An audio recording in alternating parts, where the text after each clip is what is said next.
Grossi Posse Packer Nation. Welcome to an episode of Packcast, the podcast where you don't have to Packers fan, but it sure does help. I'm your host, Tom. I've already implanted the needles into the Bears voodoo doll, Grossi. And today we are going to be previewing the Week 2 matchup that is Sunday Night Football between the Chicago Bears and the Green Bay mother-loving Packers. And to help us do that, we've got the one, the only, Zach, gonna break it down with us. Zach, how we doing, bud? Doing good. Just got back from practice. Now, my question for you is, when you go out in the street, right, does traffic automatically divert around you because of the traffic cone that you're wearing, or are they aiming? No, they hit the gas pedal. They hit the gas pedal. Okay, that makes it all right. I just wanted to clear that up. And then the second question I had, and we'll dive deeper in later in the interview, this move to Arlington Heights that's been talked about a whole lot. Why do the Bears want to do that when they obviously have a water park already at Soldier Field? Will there be like a slide maybe, or like a jumpy, bouncy castle in this? They've only given us marshmallows so far of a plan. All right. It's disappointing. I just wanted to. But marshmallows are good. That's fine. Yeah, it's fine. No, I appreciate you coming on, buddy. We got lots to talk about. Big game this Sunday night. And I kind of just want to dive in with the jersey that you're wearing right now. And that is one old Justin Fields, because the Chicago Bears last year, obviously trading up, getting Justin Fields. As soon as he was drafted, I feel like it was, oh, you're the savior now. It was kind of like this relief, this excitement of like, oh my God, this is going to be amazing. Then there was this demon in the background that was Matt Nagy, who was like trying to destroy him. You saw him play a little bit, and I kind of just want to get your thoughts as a Bears fan on him now compared to maybe like when you drafted him. Is there still like holding out that hope? Is it's too soon of what we've been able to see? Hey, the O-line's not so good. Like, where are your thoughts about your hopefully franchise QB? It's kind of a mixture of both. We know the O-line's young. The O-line, everyone's 20, like only two people are over 30. Everyone else is 25 or younger. But like they're learning. They'll get better as the season goes on. But Fields, we feel like still has the same potential and still excites us, just because the reads he is able to make, bouncing from reads, which he didn't do last year in the 49er game. Well, I mean, like you look at the 49ers game, and the first half is rough. I mean, again, the weather, I'm not going to like dive too much into, but like the weather was really not good. You know, it was a mess, and it's really hard to evaluate Trey Lance or Justin Fields based off of that game. But it seems that like kind of the big thing coming out about Justin Fields, about that later parts of the game, especially the fourth quarter, was that resilience. And it was like, hey, he was able to go and get it done. Like, what did you see from this past Sunday? Of course, the coaching staff made adjustments, but it also felt like he flipped the switch where in the first half, he threw an ugly interception. But in the second half, he would, like, if it was close to the third down, he'd go run for it. He had one highlight where he made a 49er miss and then ran for a first down on 3rd and 8, I believe. Because I know the weather was bad and the ball was slipping out, but most of his incompletions were in the first half. In the second half, I believe he went like 5 for 8 with 2 touchdowns and 100 plus yards. So pretty decent improvement from the first half, I would say. Oh, yeah. Yeah, it's nice to see it. It's nice to see adjustments by an offensive coach. Yeah, I mean, you really haven't experienced that with the Matt Nagy regime, and kind of like getting into what to expect of the Bears. You know, that opening day, this whole offseason, and I looked at it too, the NFL ranked the Bears as the worst team in the NFL before week 1. You kept constantly hearing like the Bears are going to be god awful. They're going to be one of the worst teams. They got the worst O-line in football. They got no weapons. Bam, bam, bam, bam, bam, bam, bam. Was that kind of your expectations heading into week 1, where it was like, hey, we're probably going to suck this year, but our cap is going to allow us to be good next year? Yep. Or was it like, hey, you know what, maybe we'll surprise some people and we're kind of getting hated on a little too much? You can ask anyone. I thought going into the season, we can win 6 games. We'd start the season off 0-2, then go to 2-2, because we play a lot of bad teams like the Texans, Giants, Jets, teams like those this season. So I was like, well, we could get 6 wins. We won't be the worst team, but we won't be the best. Ceiling, maybe 500, over 500, maybe. Okay. Now, like, can you like give me the reasons why? Right. So, like, if you're looking at this team right now, where do you see kind of like, hey, this is what's going to hold us back? Because your defense looked good week 1, right? Oh, Like, yeah. they looked really solid, even without guys like Khalil Mack and things like that. Eddie Jackson seemed to be like, oh, there he is after a while. So I'm curious of just like what stands out for you, like besides the offensive line that goes, yeah, this might be a problem against the more competitive teams in the NFL. Honestly, I think it's just the inexperience on the team because you got 2 new starters in the secondary. You got all the wide receivers are new except for Mooney. It's just some experience the whole team will have to learn at this point. Yeah. To find their ceiling. I mean, so looking ahead, you have a potential where if you are, let's say, like a bottom 10 team, something like that, do you think that there's any shot? And if so, what would that scenario need to be that you're like, hey, yeah, we're going to go get a quarterback, considering like these, QBs coming out of this draft? I would think from my perspective, unless Justin Fields like really is bad, I mean, really, really bad, there's no way, but maybe you have a different insight. Fields would have to put the worst season we've ever seen from a quarterback, honestly. Okay. All right, that's fair. That's fair. Is it so? And then in that case, then is it kind of like, all right, where would you want to go draft wise? Then, if you had like one of those premium spots, like, is there a position that you would look at and go like, yeah, this is the one that we definitely need to address? Probably like if we can get a big a bona fide number 1 receiver on our team. Or like short the offensive line, get more linebackers because currently, like our main linebacker is Roquan Smith. Yeah. Everyone else we just signed in free agency to a 1-year contract. There's gonna be no one back there at some point, and Roquan's like, I don't want to be here. So, that's a whole different situation about him. Yeah, but yeah. Listen, Roquan, that guy wants to get paid a lot of money. Well, the Bears offered him they offered him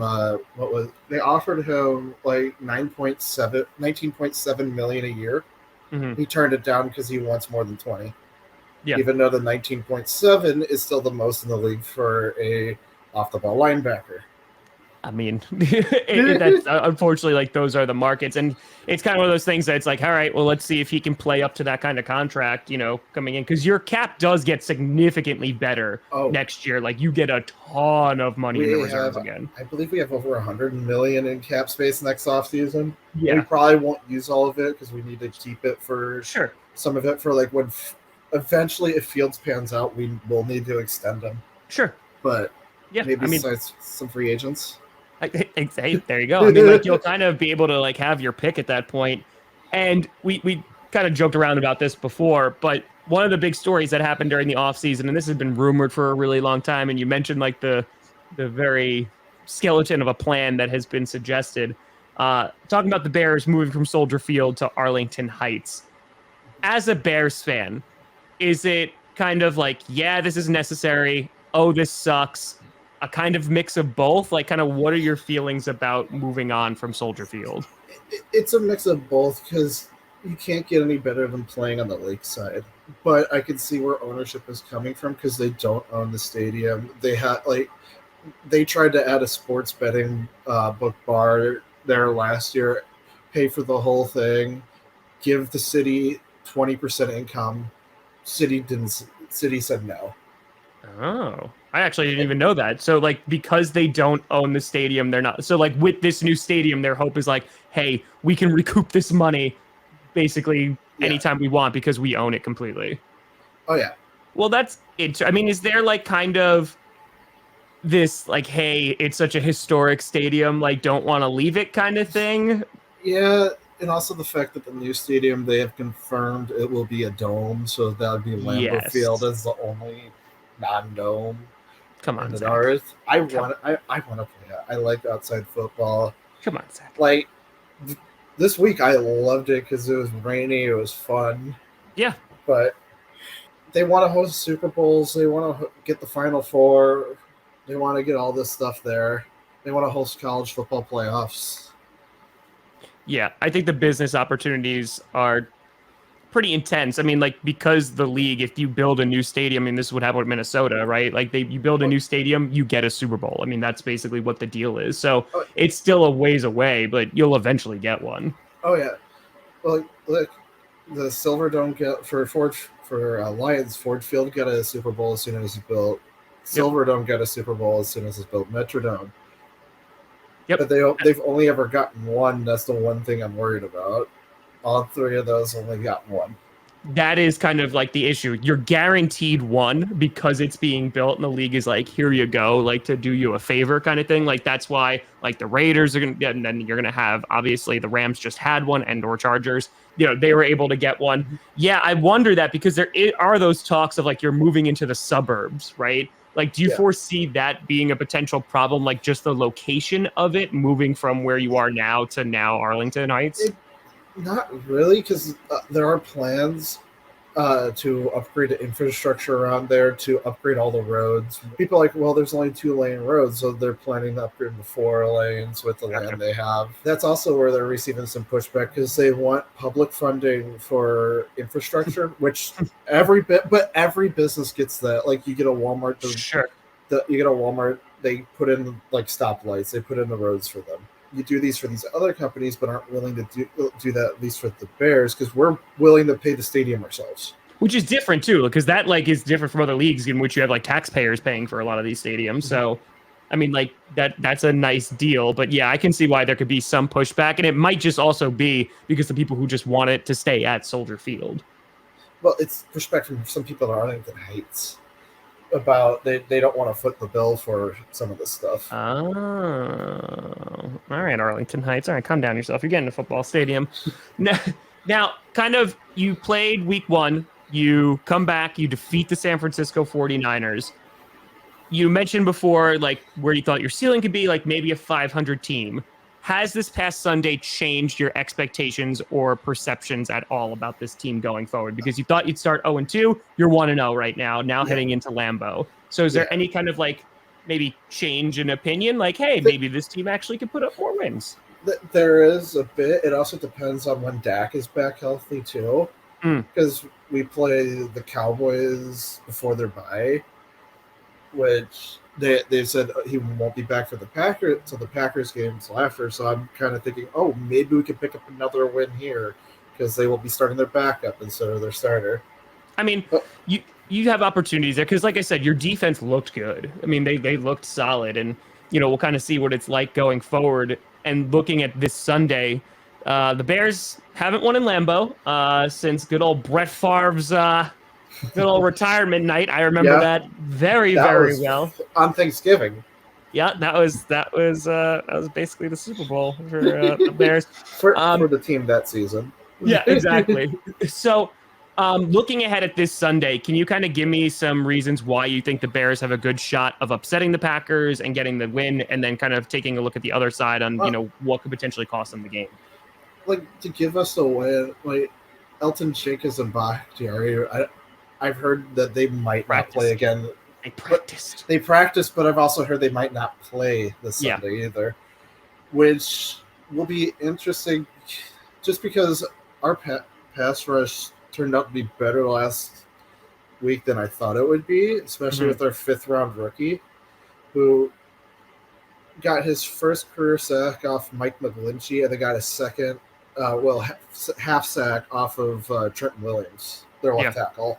It's crazy how far he's progressed in such, because we picked him in the 5th round to develop him, because just 2 years ago he was a wide receiver. He said he was able to, in 2 plays, pick up on McGlinchey's stuff. He picked it up and then got the lance so quickly. He only had played 25 snaps, had 7 tackles, 3 quarterback hurries, and 1.5 sacks. All right, so pass rush, you think, will kind of be like the way that they're able to get it done? I mean, because the Vikings did it. Well, if Bakhtiari and Elton Jenkins are out. Yeah. And then looking at the inverse of that, why would potentially the Bears lose this Sunday? Inexperience in the secondary where Rodgers just rips them apart.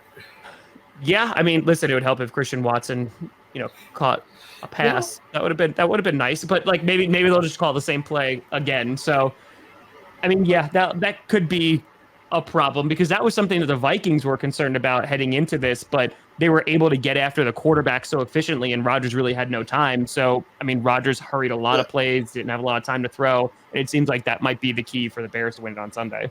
Oh yeah. So, kind of looking at this game to get super specific, like, do you have kind of like where are your thoughts? Like, what do you think the chances the Bears win? Like, do you have like a prediction for how you think that this game might shake out?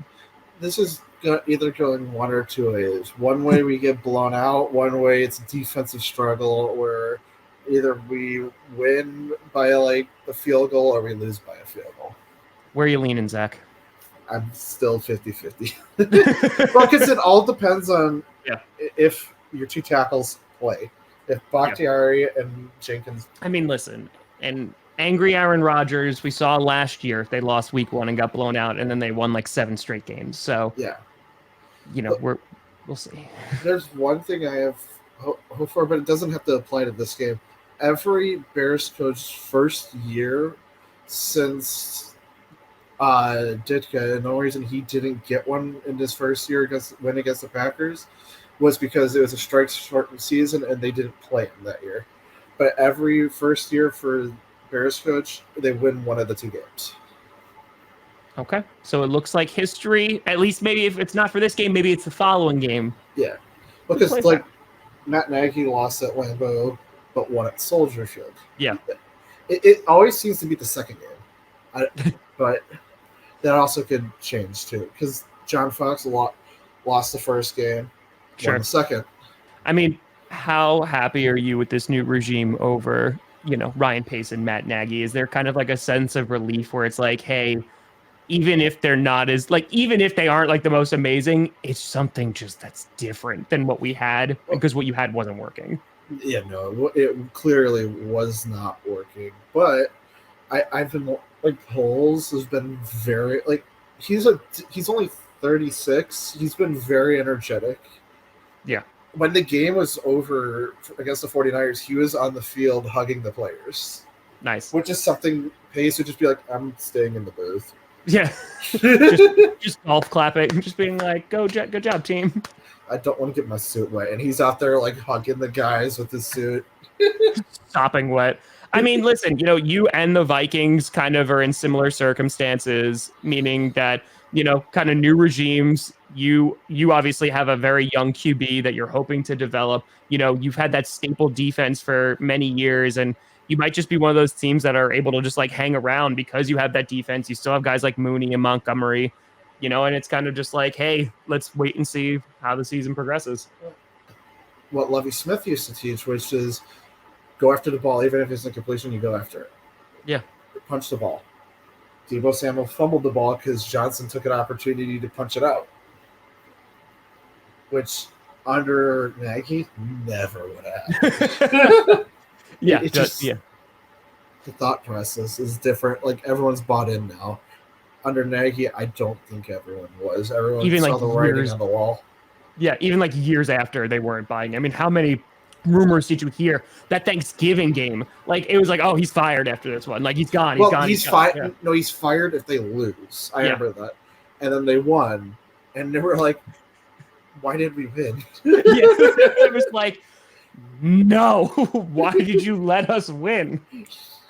Well, I mean, we will see this Sunday. It's usually there's sometimes some drama when our two teams play. We'll see how the Bears are able to handle the Packers. Right now, they got the better record and ahead of them are the North, and we'll see if that stays the same come Sunday night.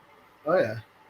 But Zach, I appreciate you coming on, buddy. Can you tell the people where they can find you? You can find me on my Twitter. On the Twitters. Yeah. I'm trying to remember my handle. It's all right. Link will be in the description down below. Well, Zach, I appreciate you coming on and shedding some light on the Chicago Bears. The pins are in for the Voodoo Doll. So the pins are in.